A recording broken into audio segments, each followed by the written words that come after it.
افغان طالبان رجیم naan stack actors کی طرح فیصلے نہ کرے، سرحد پار سے دہشت گردی کی معاونت سب سے بڑا مسئلہ ہے، دہشت گردوں کے خلاف ایکشن تک افغان طالبان رجیم سے کسی قسم کی بات چیت نہیں ہوگی۔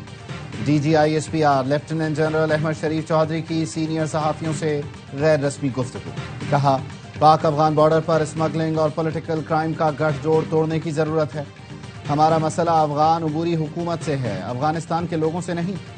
پاکستان کی جانب سے افغانستان میں گزشتہ شب کوئی کارروائی نہیں کی گئی، پاکستان کارروائی کا باقاعدہ اعلان کرتا ہے۔ 2021 سے اب تک ہم نے افغان حکومت کو بار بار انگیج کیا۔ خوارج دہشت گردی کے لیے افغانستان میں چھوڑا گیا امریکی اسلحہ استعمال کرتے ہیں، خودکش حملے کرنے والے سب افغان شہری ہیں، ہماری نظر میں کوئی گڈ اور بیڈ طالبان نہیں، دہشت گردی کے خلاف مربوط جنگ لڑنے کے لیے اپنے گھر کو ٹھیک کرنا ہوگا۔ بیرون ممالک سے سوشل میڈیا اکاؤنٹس ریاست کے خلاف بیانیاں بنا رہے ہیں، فیض حمید کا کورٹ مارشل قانونی اور عدالتی عمل ہے، قیاس آرائیاں نہیں ہونی چاہیے۔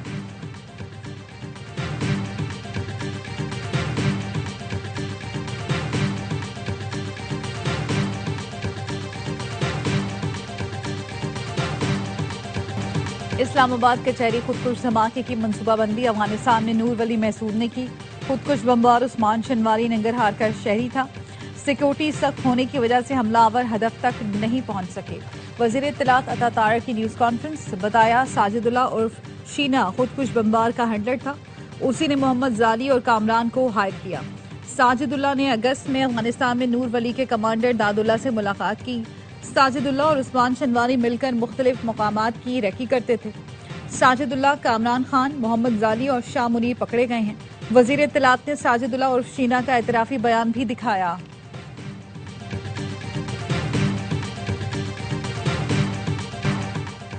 افغانستان میں مقیم باجوڑ کے رہائشی داد اللہ نے ہمیں خودکش حملے کی پلاننگ سے آگاہ کیا، اسی نے پشاور کے قبرستان میں خودکش جیکٹ پہنچائی۔ خودکش جیکٹ اسلام آباد میں راجپوت سینٹر کے قریب نالے میں چھپائی گئی۔ ملزم ساجد اللہ کا اعترافی بیان، کہا پیغام دیا گیا کہ آپ کے پاس عثمان نامی خودکش حملہ آور آئے گا، حملہ آور میرے پاس آیا جو 1-2 دن میرے ساتھ رہا۔ محمد زالی نے بلا کر کہا عثمان نے ہمیں G11 کی لوکیشن دی ہے، عثمان کو ہم نے خودکش جیکٹ دی اور وہ اسلام آباد کچہری چلا گیا۔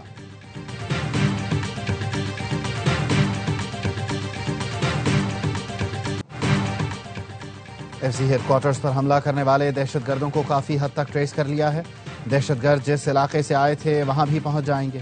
آئی جی خیبر پختونخوا ذوالفقار حمید کا کہنا ہے فوٹوگراف اور فنگر پرنٹس نادرا کو بھجوا دیے گئے۔ پشاور میں ایف سی ہیڈ کوارٹرز پر دہشت گرد حملے کا مقدمہ CTD تھانے میں درج، حملے میں 3 جوان شہید اور 11 افراد زخمی ہوئے، حملہ آور تینوں دہشت گرد مارے گئے تھے۔ CTD کے مطابق تینوں حملہ آور ایک ہی موٹر سائیکل پر جائے وقوع پہنچے، ایف سی ہیڈ کوارٹر سے کچھ فاصلے پر موٹر سائیکل کھڑی کی۔ دہشت گردوں کے پاس کلاشنکوف اور 8 سے زائد دستی بم تھے، دہشت گردی میں استعمال موٹر سائیکل تحویل میں لے لی۔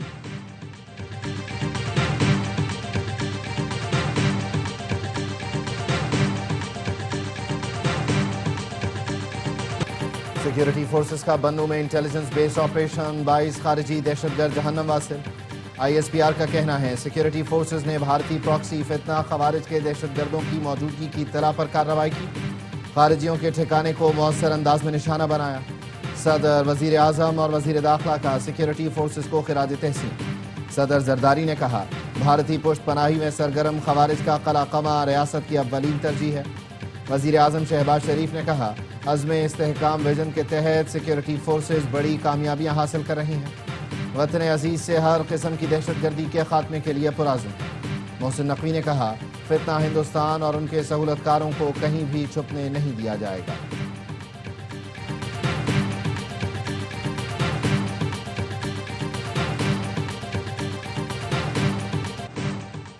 Chairman joint chief of staff committee general Sahir Shamshad Mirza کی الوداعی ملاقات ہے۔ نائب وزیر اعظم نے جنرل ساحر شمشاد مرزا کے اعزاز میں ظہرانہ دیا۔ اسحاق ڈار نے جنرل ساحر شمشاد مرزا کی قیادت دفاع پاکستان کے لیے خدمات کو سراہا۔ جنرل ساحر شمشاد مرزا کی فیلڈ مارشل عاصم منیر سے بھی الوداعی ملاقات۔ GHQ پہنچنے پر جنرل ساحر شمشاد مرزا کو گارڈ آف آنر پیش کیا گیا۔ فیلڈ مارشل نے جنرل ساحر شمشاد مرزا کی قیادت اور مسلح افواج کے لیے خدمات کو سراہا۔ فیلڈ مارشل نے کہا جنرل ساحر شمشاد مرزا نے تینوں مسلح افواج کے درمیان مضبوط رابطوں میں اہم کردار ادا کیا۔ جنرل ساحر شمشاد نے یادگار شہداء پر حاضری دی، پھول رکھے۔ General Sahir Shamshad Mirza air chief marshal Zaheer Ahmed Babar Sidhu سے بھی ملے۔ ایئر چیف نے جنرل ساحر کی خدمات کو سراہا۔ جنرل ساحر شمشاد مرزا نے مسلح افواج میں روابط اور قومی دفاع میں اہم کردار ادا کیا۔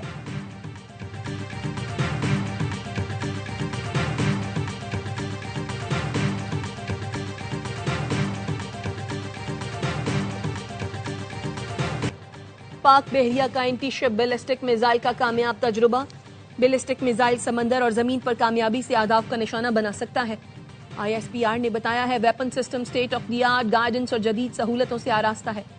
یہ کامیابی پاکستان کی ٹیکنالوجیکل مہارت اور پاک بحریہ کے عزم کا ثبوت ہے۔ Chief of naval staff admiral Naveed Ashraf نے میزائل کے کامیاب تجربے کا مشاہدہ کیا۔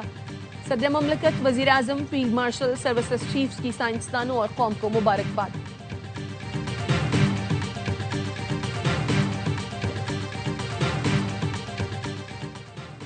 ایرانی سپریم نیشنل سیکیورٹی کونسل کے سیکرٹری کا دورہ پاکستان۔ صدر مملکت، وزیر اعظم اور نائب وزیر اعظم سے ملاقاتیں۔ وزیر اعظم نے علاقائی مسائل پر ایران کے اصولی موقف کو سراہا۔ علی لاریجانی نے اسرائیل سے جنگ میں حمایت پر پاکستانی حکومت اور قوم کا شکریہ ادا کیا۔ تنازعات کے پرامن حل کے لیے پاکستان کے تعمیری کردار کو سراہا۔ علی لاریجانی صدر مملکت آصف زرداری سے بھی ملے۔ صدر مملکت نے کہا ہمسایہ ممالک کے درمیان تعاون نہایت اہم اور دونوں اقوام کے مفاد میں ہے۔ علی لاریجانی کے دفتر خارجہ میں نائب وزیر اعظم اسحاق ڈار سے ملاقات۔ برادرانہ تعلقات کو مزید وسعت دینے پر اتفاق۔ وزیر اعظم سے آذربائیجان کے وزیر اقتصادیات کی ملاقات۔ دو طرفہ تجارت اور سرمایہ کاری میں تعاون کا جائزہ لیا۔ وزیر اعظم نے مشترکہ سرمایہ کاری کمپنی کے قیام کی تجویز کا اعادہ کیا۔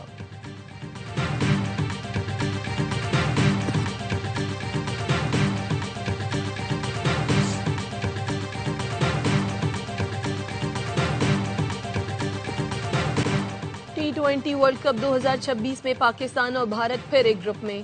گروپ اے میں امریکہ، نمیبیا اور نیدرلینڈز بھی شامل۔ میگا ایونٹ 7 فروری تا 8 مارچ بھارت اور سری لنکا میں کھیلا جائے گا۔ افتتاحی میچ پاکستان اور نیدرلینڈز کا ہوگا۔ آئی سی سی نے شیڈیول کا اعلان کر دیا۔ 20 ٹیمیں 4 گروپوں میں تقسیم۔ میچز بھارت کے 5 اور سری لنکا کے 3 وینیوز پر کھیلے جائیں گے۔ پاکستان اپنے تمام میچ سری لنکا میں کھیلے گا۔ فائنل 8 مارچ کو احمد آباد میں کھیلا جائے گا۔ پاکستان فائنل میں پہنچا تو میچ کولمبو میں ہوگا۔ 1 دسمبر سے مختلف ملکوں میں ٹرافی کی رونمائی ہوگی۔ اٹلی پہلی بار کرکٹ ورلڈ کپ کھیلے گا۔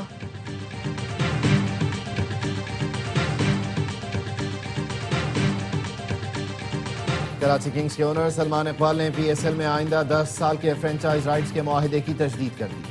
کراچی کنگز کے اونر سلمان اقبال نے پی سی بی کی پیشکش باضابطہ طور پر قبول کر لی۔ اونر کراچی کنگز سلمان اقبال کہتے ہیں یہ ہمارے لیے فخر اور ذمہ داری کا لمحہ ہے۔ ہم پی ایس ایل کے ساتھ اس وقت جڑے جب پاکستان میں کرکٹ کی واپسی مقصد تھا۔ 10 سال میں ہم نے ملک میں کرکٹ کی واپسی اور لیگ کی کامیابی میں اہم کردار ادا کیا۔ 1 دہائی پہلے ہم نے پاکستان میں کرکٹ واپس لانے کا وعدہ کیا تھا۔ ہم نے مہنگی ترین فرینچائز ہونے سے لے کر پاکستان کرکٹ کے ستون بننے کا سفر طے کیا۔ یہ صرف معاہدے کی تجدید نہیں بلکہ پی ایس ایل کی تعمیر کے لیے ہمارا ویژن ہے۔ چیئرمین پی سی بی نے کہا کراچی کنگز نے لیگ کے وقار میں اضافے کے لیے اہم کردار ادا کیا ہے۔ کراچی کنگز کی جانب سے معاہدے کی تجدید لیگ کی مضبوطی کا ثبوت ہے۔ پی ایس ایل کے لیے سلمان اقبال اور ان کی ٹیم کا کردار قابل تعریف ہے۔ C E O P S L Salman Naseer نے کہا اگلی دہائی میں بھی کراچی کنگز کے ساتھ کام کرنا اعزاز ہوگا۔ کراچی کنگز 2020 کی چیمپئن تھی اور اب بھی مقبول فرینچائز ہے۔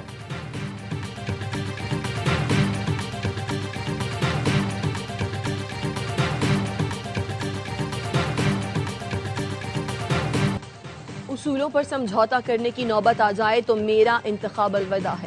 علی ترین نے ملتان سلطانز کی اونرشپ سے دستبرداری کا اعلان کر دیا۔ ایکس پر پیغام میں کہا صاف گو انسان ہوں، مجھے ہلکا نہ لیا جائے۔ جھکنے کی بجائے ٹیم چھوڑنے کو ترجیح دیتا ہوں۔ جنوبی پنجاب کی نمائندگی وہ چیز ہے جس پر میرے مرحوم چچا عالمگیر ترین فخر کرتے تھے۔ ملتان سلطانز کی ٹیم اونر سے زیادہ شائقین اور جنوبی پنجاب کی ہے۔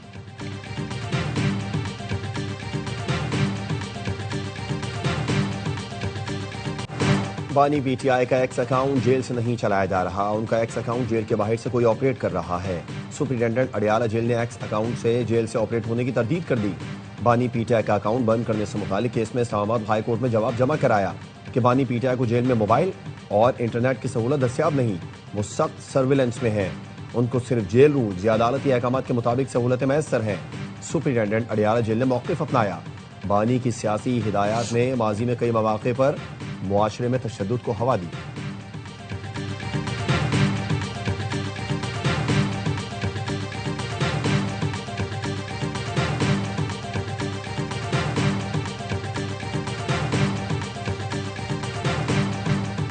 پاکستان میں ہندو خوش اور محفوظ ہیں، پاکستان کے ہر انچ کا دفاع کریں گے، میلی نظر ڈالنے والوں کی آنکھیں نکال دیں گے۔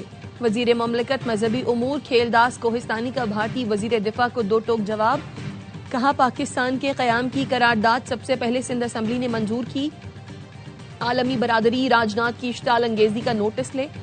رکن پیغام امن کمیٹی پاکستان اور minority focal person Rajesh Kumar Hardasani نے بھارتی وزیر دفاع کے بیان کی مذمت کی، کہا سندھ کل بھی پاکستان کا ناقابل تقسیم خوبصورت اور اہم صوبہ تھا، آج بھی ہے اور ہمیشہ رہے گا۔ بھارتی وزیر دفاع کے بیان پر ایم کیو ایم نے مذمتی قرارداد سندھ اسمبلی میں جمع کرا دی۔ راولپنڈی اڈیالہ جیل روڈ پر علیمہ خانم کا پی ٹی آئی کارکنان کے ساتھ احتجاج اور دھرنا۔ گورکھپور ناکے کے قریب اسٹریٹ لائٹس بند کرا دی گئیں، دھرنے کے قریب قیدی وینز پہنچا دی گئیں۔ دھرنے کے باعث دن بھر سڑک کی بندش سے شہریوں کو مشکلات، اسکول وینز ایمبولینسز بھی ٹریفک میں پھنس گئی، اسکول کے بچے 3 گھنٹے سے زائد پھنسے رہے۔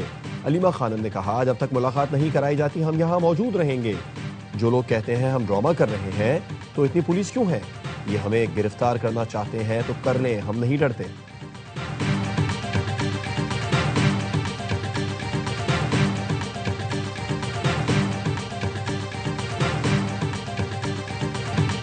جمعیت علماء اسلام فے کی مجلس شورا نے 27ویں ترمیم مسترد کر دی۔ مولانا فضل الرحمان کا کہنا تھا 26ویں ترمیم میں دستبردار چیزیں 27ویں ترمیم میں منظور کرا لی گئیں۔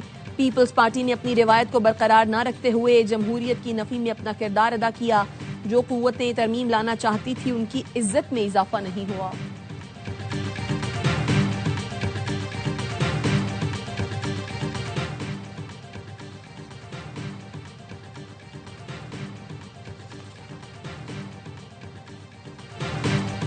پیپلز پارٹی کا ضمنی انتخابات میں دھاندلی کا الزام پنجاب حکومت نے مسترد کر دیا۔ وزیر اطلاعات عظمہ بخاری کہتی ہیں کوا سفید نہیں ہو سکتا، وہ کالا ہی رہے گا۔ ڈی جی خان میں شکست پر پیپلز پارٹی کو کوئی تو کہانی سنائی ہے۔ ضمنی انتخابات میں مریم نواز کی کارکردگی پر ووٹ ملا۔ پی پی رہنما راجہ پرویز اشرف کا NA 185 میں دھاندلی کے الزامات پر الیکشن کمیشن سے نوٹس لینے کا مطالبہ۔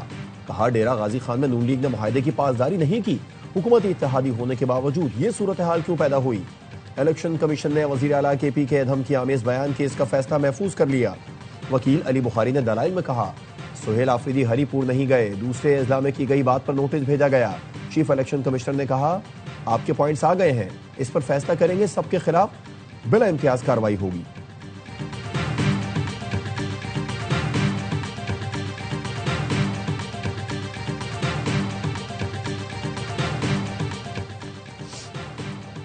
ضمنی انتخابات میں کامیابی نواز شریف کی قیادت کی بدولت حاصل ہوئی، وزیر اعظم شہباز شریف کی نومنتخب ارکان سے گفتگو۔ کہا ضمنی الیکشن میں کامیابی مریم نواز کی محنت پر عوام کا اعتماد ہے، امید ہے نومنتخب ارکان پاکستان کی ترقی اور خوشحالی کے لیے کردار ادا کریں گے۔ وزیر اعظم سے بابر نواز، بلال فاروق تارڑ، بلال بدر، راجہ دانیال، حافظ نعمان، طفیل جٹ، محمود قادر نے ملاقات کی۔ وزیر اعظم شہباز شریف کا اسلام آباد میں جناح میڈیکل کمپلیکس اور دانش یونیورسٹی کی سائٹس کا دورہ، کمپلیکس کی تعمیر پر بریفنگ دی۔ وزیر اعظم نے تعمیراتی کام کے لیے بہترین ساکھ کی حامل کمپنیز کی خدمات لینے اور شفافیت یقینی بنانے کی ہدایت کی۔ وزیر اعظم نے کہا ادائیگی کا عمل تھرڈ پارٹی کے ذریعے کیا جائے۔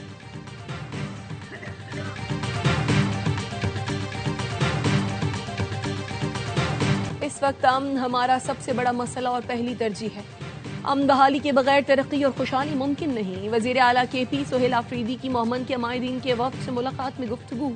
کہا انضمام کے وقت 10 سال کے لیے 1000 ارب روپے دینے کا وعدہ پورا نہیں کیا جا رہا، صوبائی حکومت کے اربوں روپے کے بقایا جات اب بھی وفاق کے ذمہ واجب الادا ہیں۔ عمائدین نے کہا ہم امن اور صوبائی حقوق کے حصول کی جدوجہد میں وزیر اعلیٰ کے ساتھ کھڑے ہیں۔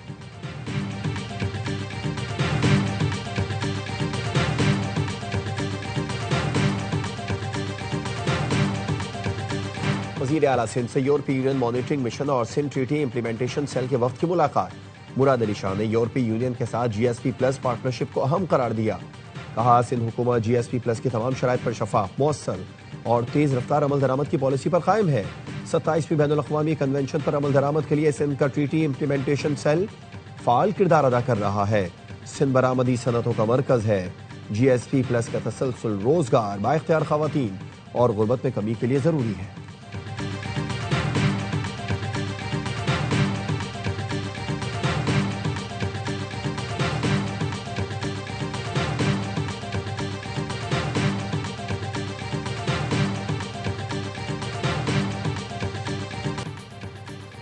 سندھ حکومت کراچی کو جدید بنا رہی ہے اور ایم کیو ایم کو یہ بات ہضم نہیں ہو رہی۔ کراچی میں اربوں روپے کے منصوبے جاری ہیں، ایم کیو ایم ان میں رکاوٹ ڈالنے کے لیے سرگرم ہے۔ سندھ کے سینئر وزیر شرجیل میمن کا حیدرآباد رضوی کے بیان پر رد عمل، کہا بلدیاتی نظام کے لیے پنجاب کی مثال دی جا رہی ہے جہاں ابھی تک بلدیاتی انتخابات ہی نہیں ہوئے۔ کراچی سندھ کا دل اور ہماری اولین ترجیحات میں شامل ہے۔ اربوں روپے کا سرمایہ شہری انفراسٹرکچر، بنیادی سہولتوں میں لگایا جا رہا ہے۔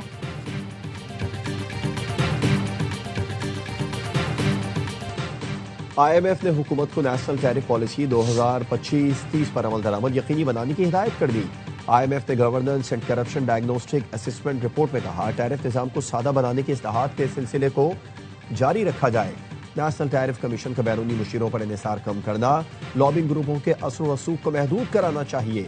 نیشنل ٹیرف کمیشن کی تکنیکی صلاحیت کو مضبوط بنایا جائے۔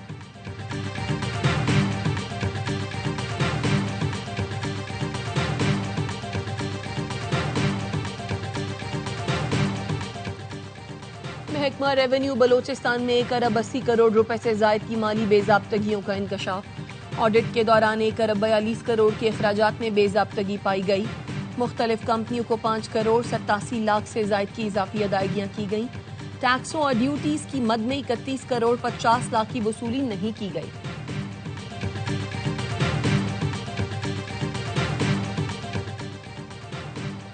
کوہستان کرپشن سکینڈل کیس میں احتساب عدالت پشاور نے ملزم مشتاق کو جوڈیشل ریمانڈ پر جیل بھیج دیا۔ پروسیکیوشن نے کہا ملزم کوہستان سکینڈل میں ملوث ہے۔ ملزم کے اکاؤنٹ میں 7.5 کروڑ کی ٹرانزیکشن ہوئی۔ خواتین کے موبائل فون ہیک کر کے بلیک میلنگ اور زیادتی کرنے والے ملزم کا مزید ریمانڈ حاصل کر لیا گیا۔ پولیس کے مطابق ملزم سمیر کے موبائل فون سے 400 سے زائد ویڈیوز بھی ملی ہیں۔ ملزم نے موبائل فون ہیک کرنے کے لیے لاہور کے شہری سے 5,000 روپے میں ایک لنک خریدا تھا۔ ملزم سوشل میڈیا پر لنک بھیج کر موبائل فون یا آئی ڈی ہیک کرتا تھا۔ ملزم سے تفتیش کے لیے خصوصی ٹیم تشکیل دے دی گئی۔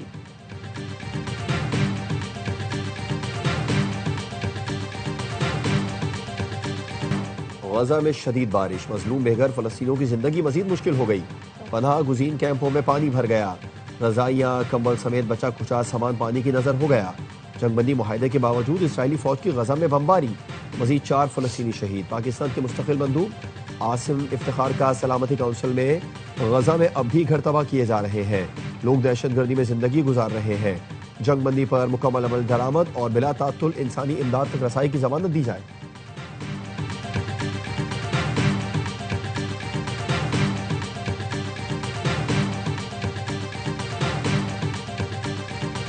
اقوام متحدہ کے ماہرین کا پہلگام حملے کے بعد مقبوضہ کشمیر میں بھارتی کارروائیوں پر شدید تشویش کا اظہار۔ اقوام متحدہ دفتر برائے انسانی حقوق کے مطابق حملے کے بعد مقبوضہ کشمیر میں ہزاروں افراد کی بڑے پیمانے پر گرفتاریاں ہوئیں۔ متعدد کشمیریوں کو بغیر الزام اور ٹرائل حراست میں رکھا گیا۔ اقوام متحدہ نے مبینہ اجتماعی سزا کے طور پر گھروں کی مسماری اور جبری بے دخلی کو بنیادی حقوق کی سنگین خلاف ورزی قرار دیا۔ ذمہ داروں کے احتساب اور تمام من مانی حراستوں کے خاتمے کا مطالبہ کیا۔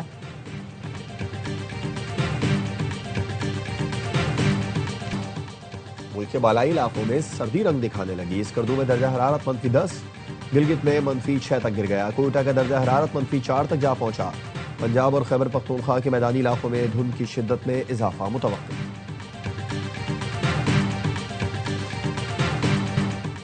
شری لنکا کی شاندار واپسی، ٹرائی سیریز کے اہم میچ میں زمبابوے کو 9 وکٹ سے آؤٹ کلاس کر دیا۔